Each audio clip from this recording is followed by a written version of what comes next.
to You by Puffin.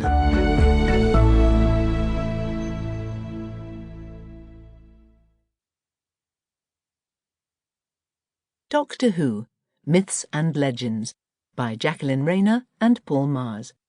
Read by Jacqueline King, Norah Lopez-Holden, Barnaby Edwards and Tim Treloar.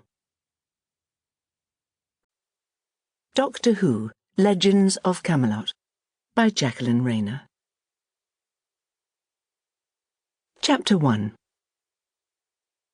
Donna Noble was flicking through the pages of a magazine while the Doctor bustled around the central control console of his timeship, the TARDIS, peering at readings on the instruments below its green illuminated glass. "Is this a spoof magazine?" she said, wrinkling her nose. "Because apparently, at some point in the future, the entire UK loses its mind because a shop starts selling meat-free sausage rolls." "What year's that from?" the Doctor asked. Donna consulted the cover. 2019. "Yeah, if you think that's crazy, whatever you do, don't look at anything from 2020. The Doctor returned to the console, comparing figures and consulting a database. "Carbury," he said. "Carbury. Rings a bell." "Chocolate buttons," said Donna, still half-focused on her magazine. "No." "Easter eggs?" "No." "Do they still make the rum and raisin one?" "That's not." Now she was getting enthusiastic. "We've got a time machine. Back to the 70s. Stock up on pacers and horror bags. Bung 'em on eBay. Make a fortune." "Donna!"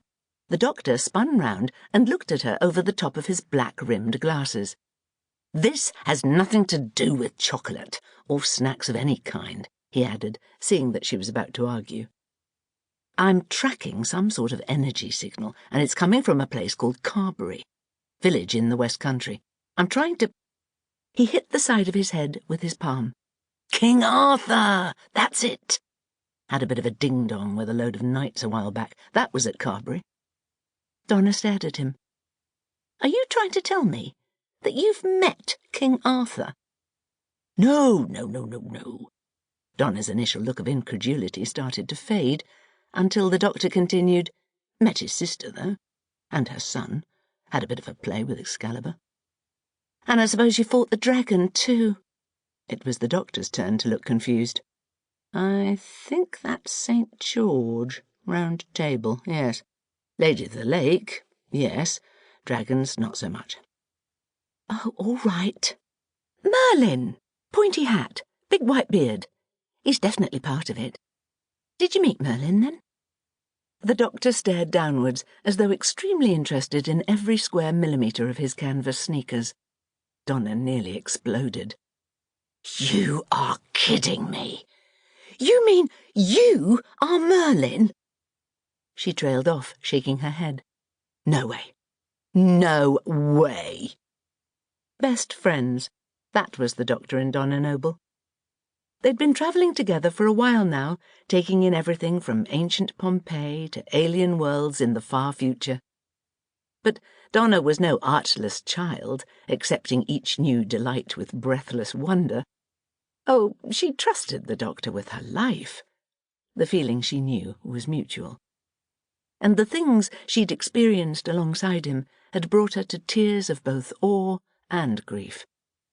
But she'd never quite got the hang of being with someone who'd casually drop into conversation that he'd been at the gunfight at the OK Corral, or had hung out with Shakespeare.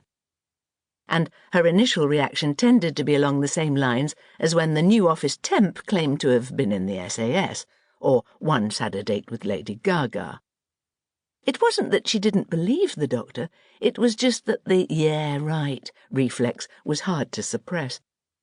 So the idea that the Doctor, the actual Doctor, her actual friend, the Doctor, was not only a mythical wizard, but the most famous mythical wizard in existence, was at the same time ridiculous, hilarious, and totally plausible.